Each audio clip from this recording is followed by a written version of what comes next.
Hi! In front of me is FOSSIBot F101 and today I would like to show you how you can turn on or off autocorrection.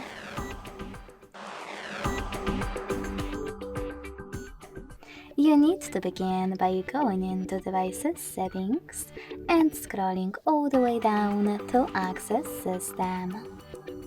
Following that, select Languages and Input, On-Screen Keyboard, and Debird. Now just tap on Text Correction.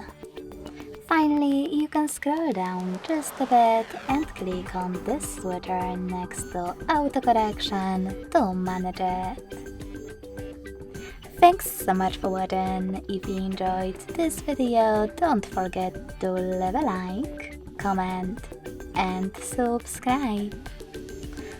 Bye!